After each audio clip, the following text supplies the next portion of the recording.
Kwicara ku birenge vya Yesu birafise inyungu, kandi izo nyungu sizi ibihe bidashira gusa, ariko na n'uyu munsi kwicara ku birenge vya Yesu harimwo inyungu nyinshi. Inyungu ya mbere, urahishurirwa.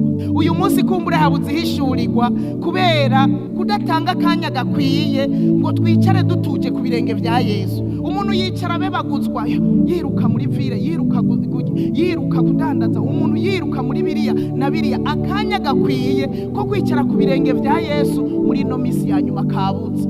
Duha umwanya akazi kacu cyane gusumba ibindi, duha umwanya ibindi bikorwa byose uretse kwicara ku birenge vya Yesu. Kwicara ku birenge vya Yesu birimwo inyungu yo guhishurirwa.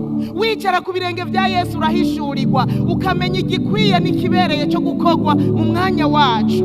Harimwo iyindi nyungu, biduhindura abavukanyi ba Yesu. Kwicara ku birenge vyiwe, muravyibuka cya gihe abo bavukana na nyina baza kumurondera, yiyicariye mu nzu ariko araganiriza abantu amajambo y'Imana. Hanyuma umwe araza aramubwira ati, mwigisha, erega mama wawe nabo muvukana baraje kukurondera, bashaka ngo mubonane. Yesu aramubwira ati, inyishu yamuhaye yamubwiye ngo mama na bene mama ni bande.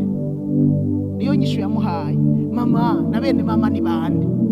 Aca aramubwira ngo mama na bene mama naba mu yandi maje naba bicaye ku birenge vyanje, naba bariko barumva ivyo mvuga, naba bagumye hafi yanje, naba baje kundondera kugira bumve amajambo y'ubugingo. Kwicara ku birenge vyiwe bituhindura abavukanyi biwe, kandi abicara bumva amajambo y'ubugingo kandi bigata ko bakayabungabunga. Aravuga ngo abo nibo bahirwe. Nimuze twicare ku birenge vya Yesu, tuzoba bahirwe. Kwicara ku birenge vya Yesu, iyindi nyungu, bituma twama ivyamwa.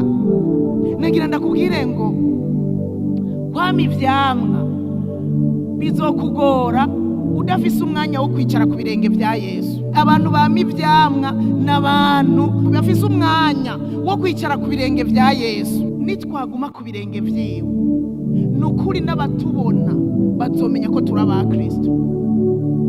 Nitwaguma ku birenge vyiwe, tuzohakura urukundo rwuzuye. Duce dukunda, nidukunda abadukunda gusa, ariko twisange twakunze n'abansi bacu. Nitwaguma ku birenge vya Yesu, tuzohakura gukorera abandi, kwiyumvira ku bandi. Nituzorya twenyene, ngo twambare twenyene, tunywe twenyene, oya, tuzohakura gusangira n'abandi. Haleluya. Nitwicara ku birenge vya Yesu, tuzohakura kwishura neza, mu nyishu zacu. Abantu barashobora kumva yuko Yesu ari muri twebwe nuko atari muri twebwe. Kwicara ku birenge vya Yesu harimwo inyungu nyinshi. Ico majewe nawe tukagira umwete wo kwicara ku birenge vya Yesu.